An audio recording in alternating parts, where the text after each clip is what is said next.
Class 12 English fourth semester final suggestion আজকের এই video ক্লাসটিতে আমি তোমাদের দেখাবো।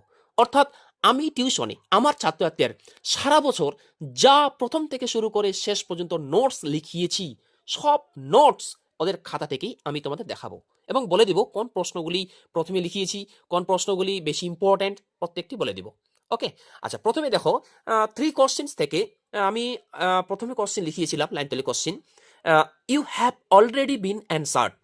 Who said this and to whom? When did the speaker make this remark? How were the speaker's questions answered? ওকে, এই প্রশ্নটিতে এই প্রশ্নটি Forster important. এই প্রশ্নটি আমি 3 কোশ্চেন থেকে আমি টিউশনে আমার ছাত্রছাত্রীদের প্রথমে লিখে দিয়েছিলাম। এরপরে 2 নম্বর প্রশ্ন 3 কোশ্চেন থেকে আমি আমার ছাত্রছাত্রীদের লিখে দিয়েছিলাম, যেটা 3 কোশ্চেন থেকে খুব গুরুত্বপূর্ণ প্রশ্ন।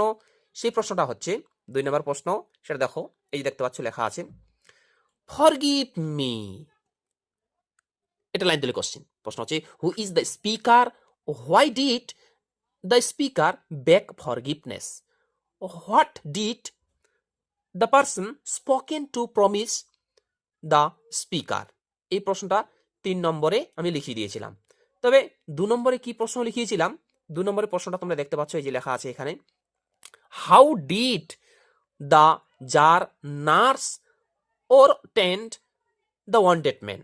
How did the jar and the hermit nurse the wounded man? এইভাবে প্রশ্ন আসতে পারে। অর্থাৎ ওই সন্ন্যাসীটি এবং রাজা জার মিলে কিভাবে ওই আহত ব্যক্তিটির নার্স বা সেবা শুশ্রূষা করেছিলেন সেটা। তাহলে এই যে প্রথম 3টি নোট আমি তোমাদের দেখালাম, এই 3টি নোট এই 3 কোশ্চেন গল্প থেকে খুবই গুরুত্বপূর্ণ। এই 3টি নোট আমি প্রথমেই আমার ছাত্রছাত্রীদের লিখে দিয়েছিলাম। ওকে, আচ্ছা, তবে 4 নম্বর নোট কি লিখিয়েছিলাম দেখো, হিয়ার কামস সামওয়ান রানিং। এটা অত গুরুত্বপূর্ণ নয়, যদিও আমি ছাত্রছাত্রী লিখে দিয়েছিলাম, অত গুরুত্বপূর্ণ নয়। তবে এই 3 কোশ্চেন থেকে এই প্রশ্নটা সব থেকে বেশি গুরুত্বপূর্ণ। 5 নম্বরে লিখে দিয়েছিলাম, দেখো লাইন তেলি question, all the answers being different, the jar agreed with none of them. What were the question to which the jar got answered? Whom did the jar decide to consult when he was not satisfied? Where did the person live whom the jar decided to consult? What was he famous for? ব্যাস, এই 3 question থেকে আমি যে 4টি বা 5টি প্রশ্ন দেখালাম, এই 4 থেকে 5টি প্রশ্ন ভালো করে পড়ো, এখান থেকে কমন পেয়ে যাবে। এবার চলে আসো ডাউন দ্য রেবিট হল থেকে। আমি প্রথমে লিখিয়েছিলাম describe what happens when Alice falls down the rabbit hole, or অথবা what happens when Alice jumps down the rabbit hole both in physical and psychological aspect. অর্থাৎ রেবিট হল গল্পতে rabbit হোলটাতে লাভ দেওয়ার পর কি কি হয়েছিল তা আলোচনা করো। এটা আমি প্রথমে লিখিয়েছিলাম। ওকে, আচ্ছা, 2 নম্বর প্রশ্ন দেখো, স্টার মার্ক করাই আছে, খুবই গুরুত্বপূর্ণ। এই প্রথমটা থেকে 2 নম্বরটা বেশি ইম্পর্টেন্ট। সেটা হচ্ছে what objects does Alice encounter while falling down the rabbit hole. মানে এলিস যখন রেবিট হলে পড়ছিল তখন সে কি কি জিনিস দেখেছিল, হ্যাঁ, বা তার কোন কোন জিনিসের সঙ্গে সাক্ষাৎ হয়েছিল। ওর অথবা describe the things Alice notices during her fall down the rabbit hole in the story down the rabbit hole. এই একই ব্যাপার, একই মানে এটা, মানে যখন এলিস ওই রেবিট হলের মধ্যে পড়ছিল তখন সে কি কি জিনিস দেখছিল। ওকে, আচ্ছা, 3 নম্বরের প্রশ্ন দেখো, স্টার মার্ক করে দেওয়া আছে ডাউন দ্য রেবিট হল থেকে, ডেসক্রাইব দ্য গার্ডেন, মানে ওই বাগানটা বর্ণনা করো। এলাই so through the small dot, ছোট্ট দরজাটির মাধ্যমে এলিস যে বাগানটি দেখেছিল সেই বাগানটা বর্ণনা করো। What challenges did she has to enter the garden, মানে সেই বাগানটাতে প্রবেশ করার জন্য সে কোন কোন প্রতিজ্ঞার সম্মুখীন হয়েছিল। ওকে, খুবই গুরুত্বপূর্ণ। এইখান থেকে সাধারণত এই 3টি প্রশ্ন পড়লে কিন্তু হয়ে যায়। তাছাড়া এই প্রশ্নটা একটু দেখে যেতে পারো, describe Alice adventures after she drank the poison from the glass bottle. মানে এখানে বলা হয়েছে যে এলিস যে গ্লাস বোতল থেকে যে বিষটা খেয়েছিল, হ্যাঁ, ওইটা খাওয়ার পরে কি কি তার মধ্যে পরিবর্তন এসেছিল, ওইটা একটু দেখে নিতে পারো। ওকে, 5 নম্বর প্রশ্নটা দেখো, অত গুরুত্বপূর্ণ নয়, তবে আমি লিখিয়েছি why did not Alice want to drink the content of drink me bottle initially? Why did she drink it finally? How did it taste? এটা পার্ট করে নম্বর। হ্যাঁ, মানে দেখো, সে সঙ্গে সঙ্গে ড্রিঙ্ক মি বোতলটা খেয়েছিল কেন, সে কেন খেয়েছিল, তারপরে ওই ওই ওই ওই ওইটার স্বাদটা কেমন ছিল, হ্যাঁ, এখানে এইভাবে একটু তোমরা দেখে যেতে পারো। তবে প্রথম যে 3 থেকে 4টি প্রশ্ন আছে সেটা ভালো করে পড়বে। এবার চলে আসো কবিতা থেকে। প্রথম কবিতা সনেট 73। এই কবিতা থেকে আমি প্রথমে লিখিয়েছিলাম what are the 3 imageries presented in the sonnet 73 question mark what common message do they convey. মানে এখানে যে এই সনেট 73 কবিতায় কোন কোন 3টি ছবির কথা উল্লেখ করা হয়েছে, ওই 3টি ছবি আসলে কি বোঝায়, এটা প্রথমে লিখিয়েছিলাম ছাত্রছাত্রীদের। ওকে, আচ্ছা, তারপরে দেখো সব থেকে গুরুত্বপূর্ণ, এটা মনে করো এসে গেছে পরীক্ষায়, সেটা হচ্ছে এই সনেট 73 কবিতার নামকরণের সার্থকতা। প্রশ্নটা হচ্ছে justify the title of the poem sonnet 73, বা এরকম ভাবে পরীক্ষা দিতে পারে bring out the significance of the title of the poem sonnet 73। মানে নামকরণের সার্থকতাটা একটু তোমরা ভালোভাবে পড়বে। এবার দেখো এই কবিতা থেকে একটাই আমি লাইন তুলে কোশ্চেন লিখিয়েছিলাম আমি আমার ছাত্রছাত্রীদের, সেটা হচ্ছে 3 নম্বর প্রশ্ন দেখতে পাচ্ছ, দিস দাও পারসিভড হুইচ মেক্স দাই লাভ মোর স্ট্রং। এটা লাইন। প্রশ্ন হচ্ছে what is the person address as thou expected to perceive, how does the person perceive it and what will be effect of this perception. ঠিক আছে, এই প্রশ্নটা, এই 3টা প্রশ্ন এখান থেকে তোমরা ভালোভাবে পড়ো। ওকে, আর এটাও পড়তে পারো 4 নাম্বার, এটা কিন্তু আমি পরীক্ষা নিয়েছিলাম, ওদের দিয়েছিলাম এটা। Estimate sonnet 73 as a love poem, মানে এটা যে একটা লাভ পোয়েম, এটা এস্টিমেট করো, বিশ্লেষণ করো, তাৎপর্য করো। ঠিক আছে, আচ্ছা, তারপরে আরেকটা 5 নাম্বার প্রশ্ন এখান থেকে লিখিয়েছিলাম, what images according to the poet will be seen in him by his lover in sonnet 73, what does the poet invite his lover to see the images. একটু অথবা একটা প্রশ্ন আছে, একটু দেখে নাও, এটা দেখে নিতে পারো। তবে প্রথম 4টা প্রশ্ন এখান থেকে পড়লে কিন্তু হয়ে যাবে। ওকে, তারপর আমি ছাত্রদের ব্লগ রাইটিং লিখিয়েছিলাম, সেটা হচ্ছে the impact of social media on tin এজার্স।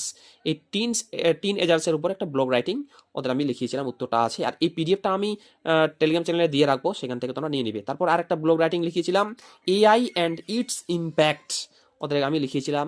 ঠিক আছে, আমিও তোমাদের আমার চ্যানেলের মাধ্যমে এটা দেখিয়েছিলাম, এআই অ্যান্ড ইটস ইম্প্যাক্ট।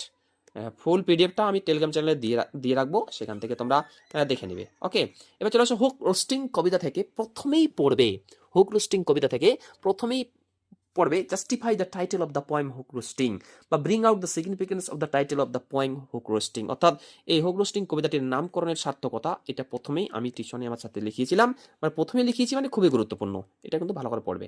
ওকে, তারপর একটা ব্লগ রাইটিং লিখিয়েছিলাম can we live without smartphone, আমরা স্মার্টফোন ছাড়া কি বাঁচতে পারি, এই বিষয়ে একটা ব্লগ রাইটিং লিখিয়েছিলাম, তোমরা একটু দেখে নেবে। হ্যাঁ, তারপরে ভিডিওটি না টেনে সম্পূর্ণ দেখো, আশা করি উপকৃত হবে। আর একটা ব্লগ রাইটিং এখানে আছে কি, যে বেনিফিটস অফ মর্নিং ওয়াক, হ্যাঁ মর্নিং ওয়াকের উপর একটা লিখিয়েছিলাম ব্লগ রাইটিং ওদের। তারপর হোক রোস্টিং থেকে তো প্রথমে একটা প্রশ্ন সাজেশন আমি দেখালাম, সেটা হচ্ছে নামকরণের সার্থকতা, এবং 2 নম্বর প্রশ্ন হোক রোস্টিং থেকে পড়তে হবে what are the activities of hook in the roasting condition, how does he describe his activity in flight. এই প্রশ্নটা 3+3 6 মার্কের প্রশ্ন, উত্তর সহ আমি টিউশনে আমার ছাত্রদের লিখিয়ে দিয়েছিলাম। হয়ে গেল, 2টা প্রশ্ন দেখালাম হুক রোস্টিং থেকে। এরপর 3 নম্বর প্রশ্ন দেখো, 3 নম্বরটা অত গুরুত্বপূর্ণ নয় কিন্তু। What pictures of violent and fierceness are drawn in the poem hawk roosting. তবে আমি বলবো হুক রোস্টিং থেকে তোমরা প্রথম 2টি প্রশ্ন ভালোভাবে পড়ো। ওকে, ফর্মাল লেটার লেখার নিয়ম, হেডমাস্টারের কাছে ইমেল যদি লিখতে বলে তাহলে কিভাবে লিখতে হবে, একদম লেখার নিয়ম ফরম্যাট এখানে দেওয়া আছে, এটা হুবহুব বসাই দিয়ে আসতে হবে পরীক্ষায়। যদি তোমরা যদি কেউ টেলিগ্রাম চ্যানেলে খুঁজে না পাও তো অবশ্যই বলবে আমাকে, আমি তোমাদের হোয়াটসঅ্যাপে এটা পিডিএফটি সেন্ড করে দিয়ে দেবো। ওকে, হয়ে গেল। সনেট 73 থেকে সাজেশন দেখালাম, হুক রোস্টিং থেকে সাজেশন দেখালাম, এরপর আমি দেখাবো দ্য গ্রিন হাউস ইফেক্ট কবিতা থেকে সাজেশন। এবার এই গ্রিন হাউস ইফেক্ট থেকে প্রথম প্রশ্ন পড়তে হবে, justify the title of the poem the greenhouse effect, বা bring out the significance of the title of the poem the greenhouse effect. মানে এই গ্রিন হাউস এফেক্ট কবিতাটির নামকরণের সার্থকতা আলোচনা করো। এটা আমি প্রথমে লিখিয়েছিলাম গ্রিন হাউস ইফেক্ট কবিতা থেকে। আরও নোটস কিন্তু আছে, ভিডিওটি না টেনে সম্পূর্ণ দেখো, এবং ভিডিও যদি ভালো লাগে ভিডিও একটি লাইক করো, এবং তোমরা যারা চ্যানেল নতুন এরকম অধ্যায়ভিত্তিক প্রশ্ন উত্তর সাজেশন পাওয়ার জন্য আমার চ্যানেল সাবস্ক্রাইব করো, এবং পাশের বেল আইকনটি প্রেস করে অল বোতামটি ক্লিক করে দাও পরবর্তী ভিডিও নোটিফিকেশন পাওয়ার জন্য। এবার গ্রিন হাউস ইফেক্ট থেকে 2 নম্বর প্রশ্ন লিখিয়েছিলাম টিউশনে আমার ছাত্রছাত্রীদের, সেটা হচ্ছে what events will supposedly take place according to the poet in the poem the greenhouse effect. অথবা এইভাবে আসতে পারে পরীক্ষায়, যে how does the poet express concern over greenhouse gases emissions and global warming in his poem The Greenhouse Effect. এই প্রশ্নটা কিন্তু দিতে পারে পরীক্ষায়, হ্যাঁ। ওর আরেকটা অথবা আছে, দেখো, how does the poet describe the impact of climate change in the poem the green house effect. আমি আমার ছাত্রছাত্রীদের বলে দিয়েছিলাম, যদি এখান থেকে কোনো প্রশ্ন কমন না পড়ে, তাহলে এই যে 2 নম্বর প্রশ্নের উত্তরটা আমি হুবহুব ওদের লিখে দিয়ে আসতে বলেছিলাম। তাহলে কিন্তু কিছু না কিছু নম্বর কিন্তু তোমাদের স্যারেরা কিন্তু পরীক্ষায় দিবে, এটা লিখলে। এখান থেকে নোটটা এমনভাবে সহজভাবে লেখা আছে। তারপরও আরেকটা কোশ্চেন লিখিয়েছিলাম গ্রিন হাউস ইফেক্ট থেকে, সেটা হচ্ছে what future picture of the city is drawn by the poet in the greenhouse effect? What activities will be seen in the sea and why? Starmer করে দেওয়া আছে প্রশ্নটা। ওকে, গ্রিন হাউস এফেক্ট হয়ে গেল, অর্থাৎ 3টি কবিতা কিন্তু আমাদের হয়ে গেল, 2টি গল্প হয়ে গেল। এবার আমি দেখাবো রাইডার্স টু দ্য সি নাটক থেকে যে প্রশ্নগুলি লিখিয়েছিলাম, সেটা দেখো। প্রথমে লিখিয়েছিলাম give a short character sketch of Maurya as you find in the one act play Riders to the Sea। মানে এই রাইডার্স টু দ্য সি গল্পে মৌরিয়ার চরিত্রটা, ওকে, ওর দিয়ে আছে describe the character of Maurya in the play Riders to the Sea. মানে Riders to the Sea নাটকে মৌরিয়ার চরিত্রটি লেখো। মৌরিয়ার চরিত্রটা প্রথমেই আমি ওদের লিখিয়েছিলাম। তারপরে কি লিখিয়েছিলাম, তারপরে দেখো এটা লিখিয়েছি, bring out the significance of the title of the play Riders to the Sea. মানে রাইডার্স টু দ্য সি নাটকটির নামকরণের সার্থকতা, অথবা justify the title of the one act play Riders to the Sea. অর্থাৎ রাইডার্স টু দ্য সি নাটকটি একাঙ্ক নাটক হিসেবে কতখানি নামকরণের যুক্তিযুক্ত তা আলোচনা করো। 2টা প্রশ্ন দেখালাম, রাইডার্স টু দ্য সি থেকে একটা, প্রথমে হচ্ছে মৌরিয়ার চরিত্র, আর দ্বিতীয় হচ্ছে তোমার একাঙ্ক নাটক বা নামকরণের সার্থকতা, 2টি। ওকে, এরপর চলে আসো রাইডার্স টু দ্য সি থেকে লিখিয়েছিলাম give a short character sketch of Bartley as you find in the one act play Riders to the Sea, বা describe the character of Bartley in the play Riders to the Sea. মানে Riders to the Sea নাটকে বার্টলির চরিত্রটি লেখো। এটা 3 নম্বরে লিখিয়েছিলাম, বেশি লেখাইনি, 4টা কোশ্চেন লেখাইছিলাম। 4টার মধ্যে ওদের তো আমি বলেছি, টিউশনের ছাত্রদের বলেছি যে 4টার মধ্যে কমন পেয়ে যাবে তোমরা। 4 নম্বর প্রশ্নটা দেখে নাও কি লেখাইছিলাম, why does Bartley want to go to the Galway fair question mark, why does Maurya want to resist হিম।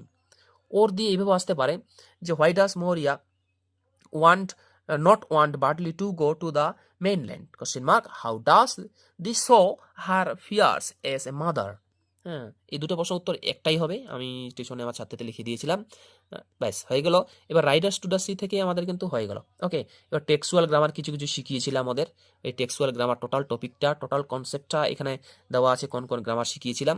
তোমরা যদি কেউ দেখতে চাও তাহলে একটু দেখে নিতে পারো। আর্টিকেল প্রিপোজিশন শিখিয়েছিলাম, অনেক ধরনের গ্রামার কিন্তু শিখিয়েছিলাম, এই পিডিএফটিতে দেওয়া আছে। আর এই পিডিএফটি তোমরা যদি কেউ ডাউনলোড করতে চাও তাহলে আমার টেলিগ্রাম চ্যানেলে জয়েন হয়ে যাও। টেলিগ্রাম চ্যানেল লিঙ্ক আমি ডেসক্রিপশন বক্সে দিয়ে রাখবো।